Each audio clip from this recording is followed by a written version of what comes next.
Ce matin, je parlerai de méditation. C'est un sujet complexe et pourtant très simple. La méditation n'est en aucun cas cette chose mystérieuse et orientale que beaucoup d'entre nous imaginent et entourent des idées romantiques et absurdes. Et, pour pénétrer profondément cette question, comme j'ai l'intention de le faire ce matin, certaines choses sont évidemment nécessaires. Premièrement, nous devons comprendre que le mot n'est pas la chose. Le mot méditation n'est pas la méditation. Et nous devons être extraordinairement alertés afin de ne pas rester au simple niveau verbal et de considérer la méditation comme une chose intellectuelle ou fantastique, et donc sans réelle signification dans notre vie quotidienne. Cela nécessite également un esprit subtil et très sensible. La subtilité et la sensibilité se combinent lorsque l'esprit ne cherche plus. D'après la recherche de mots, je comprends d'essayer d'atteindre une cible, de poursuivre des visions, de le laisser enchevêtre sur diverses formes d'auto-hypnose. En d'autres termes, nous devons être capables de penser logique, rationnel et clairement. Lorsque nous pensons clairement, sans aucun empressement à chercher, nous voyons que la pensée se termine. Et pour comprendre ce qu'est la méditation, la fin de la pensée devient indispensable. Avant d'entrer dans cette question de méditation, nous devons également comprendre ce qu'est un esprit religieux.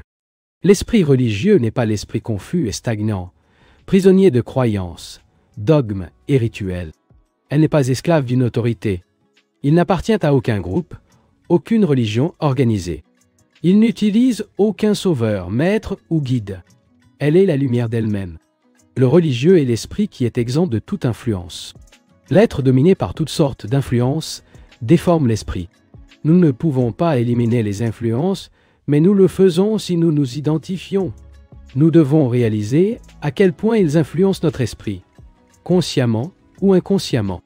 Lecture sur la méditation, c'est-à-dire sur les différents systèmes de méditation qui promettent aux méditants certains résultats à condition qu'ajuster un certain mode pratique. Nous devons le faire prendre conscience de tout cela, puis le mettre de côté. L'esprit religieux est simple et sans complication. Pour moi, le mot simplicité signifie ne pas être impliqué dans le conflit. Cela ne signifie pas prendre un seul repas par jour, monter un string ou se retirer dans un monastère. Ce n'est pas une simplicité absolument. L'esprit ne s'adapte alors qu'à un schéma en lui-même ou à un autre comme une réaction à la complexité de la vie. L'esprit religieux est simple et direct. Il n'est pas enchevêtré dans les mots et ne crée aucun intervalle de temps entre ce qu'il est et ce qu'il devrait être. Il perçoit directement l'effet psychologique de sa propre nature et par conséquent n'offre pas le sol dans lequel les problèmes sont enracinés. Voyons maintenant si nous pouvons aller étape par étape sur la question de la méditation. Je considère la méditation aussi importante que le bain, la consommation ou la contemplation de la beauté des montagnes et des superficialités de notre esprit. C'est tellement important comment gagner des moyens de subsistance.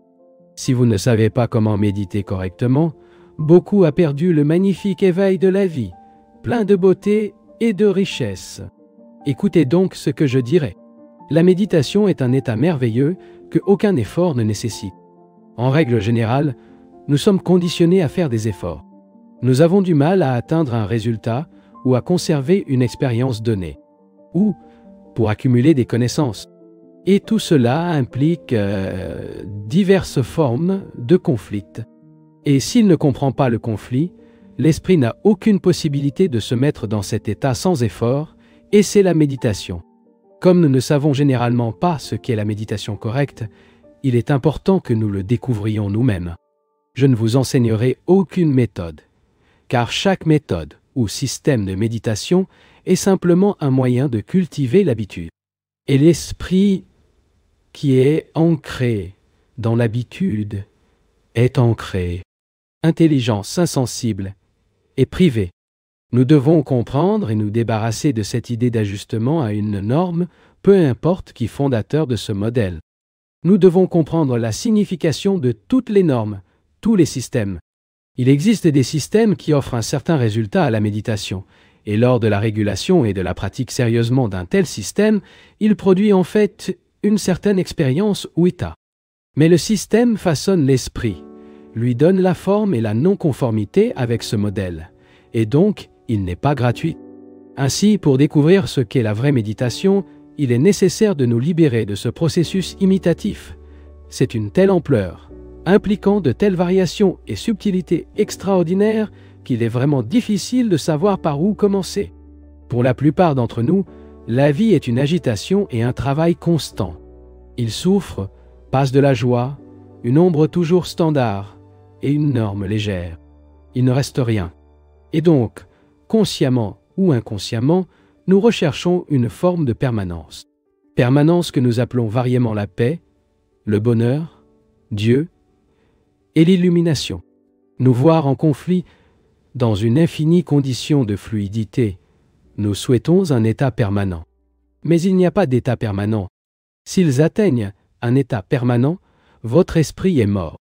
La méditation n'est donc pas un moyen d'atteindre une forme de permanence. Ce n'est pas non plus la prière.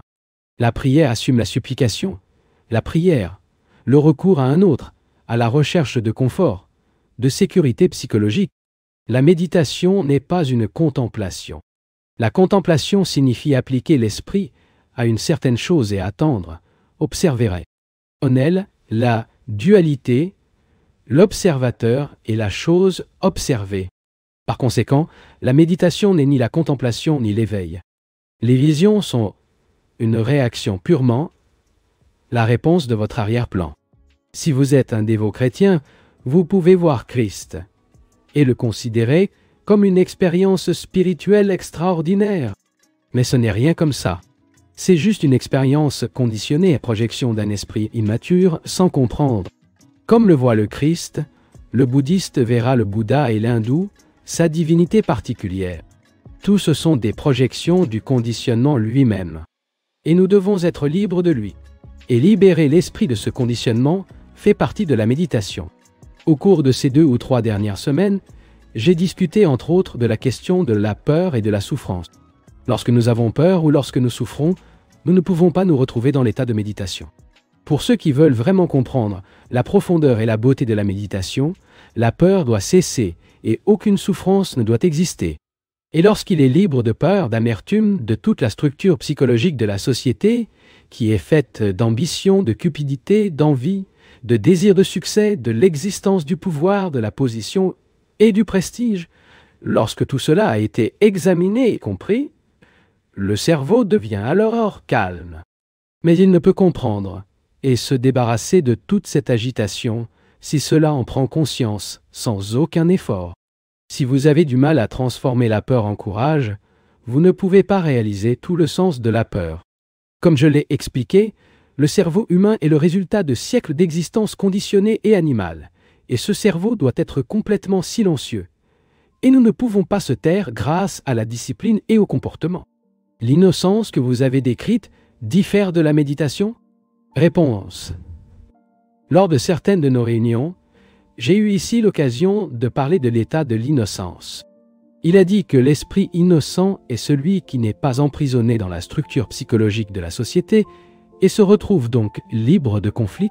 À ce sujet, ne pèsent pas les souvenirs des choses passées, ce qui, cependant, ne signifie pas un état d'amnésie. Il n'apprend plus aucune technique bien que la technique soit nécessaire. Et l'interrogance veut savoir s'il y a une différence entre cet état d'innocence et de méditation sur ce dont je parlais ce matin.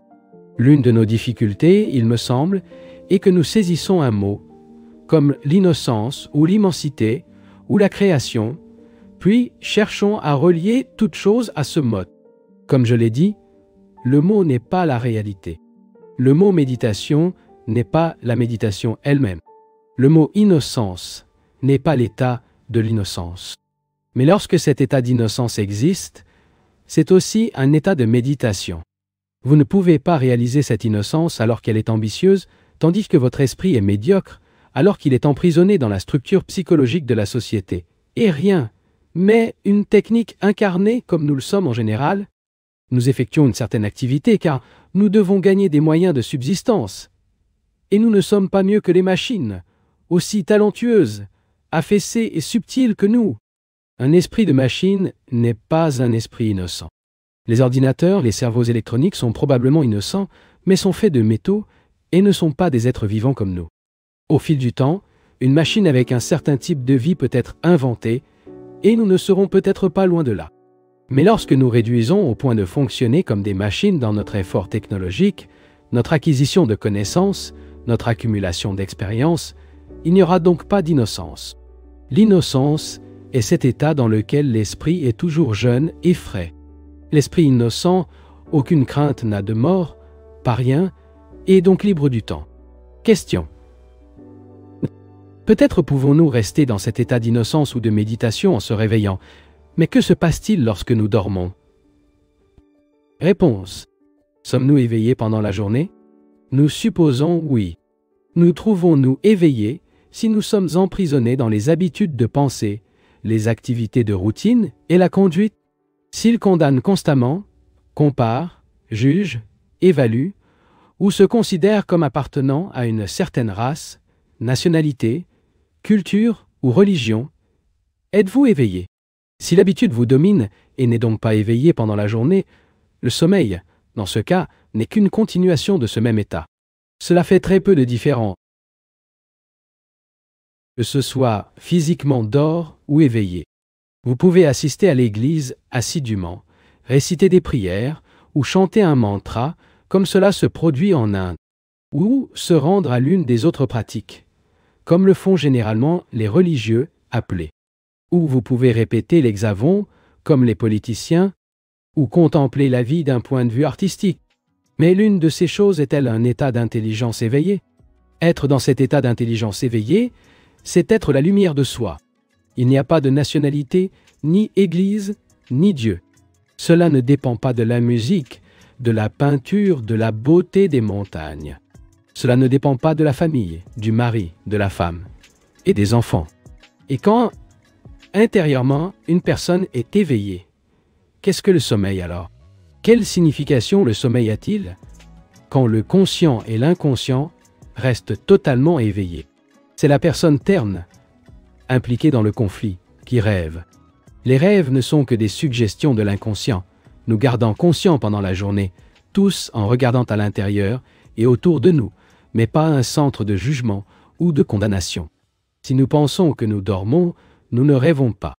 Si quand c'est éveillé, prendre un bus, écouter un concert, marcher seul, parler à des amis, perçoit immédiatement, et sans réaction à vos suggestions ou les messages de l'inconscient, si toutes les choses qui passent vers l'intérieur et à l'extérieur sont prêtes, reconnues et comprises, alors que vous dormez, votre esprit sera silencieux.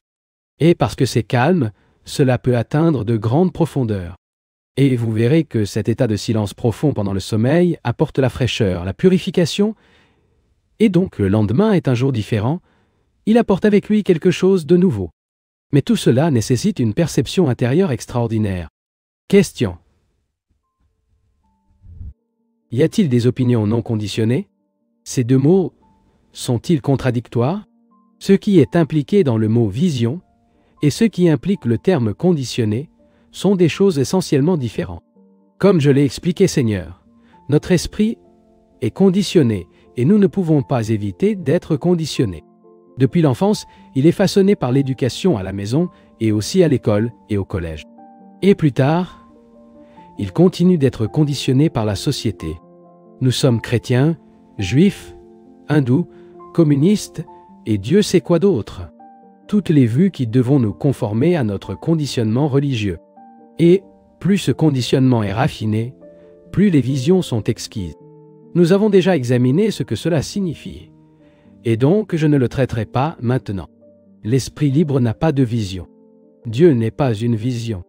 Auditeur, ne réalisez pas la relation entre la mort, la souffrance et l'état de méditation. Réponse. Pour percevoir tout le sens de la souffrance, non seulement verbal ou intellectuellement, mais le pénétrant profondément et nous libérant de son action corrosive et intérieure, l'esprit doit être trouvé dans un état de méditation. Chaque véritable enquête est un état de méditation. Pour comprendre le sens de la mort, la compréhension qui signifie mourir tous les jours, à nos talents, à nos qualités, à notre travail et à nos souvenirs, nous devons être attentifs impartialement, pleinement vigilants. Et cet état d'attention pure est la méditation. Il n'y a pas de différence entre la méditation et la compréhension de souffrance, parce que la compréhension de la souffrance est le début de la méditation. Afin de pouvoir aller beaucoup plus loin en méditation, l'esprit doit être exempt de toutes les lignes psychologiques. Dans cet état de liberté, il y a un mouvement qui n'implique ni distance ni temps. Et ce mouvement est la création. Tout cela fait partie de la méditation. Question. L'activité créative des grands artistes diffère-t-elle du mouvement créatif dont ils parlent? Réponse. Je dois dire oui, mais c'est une question que je ne veux pas traiter ce matin.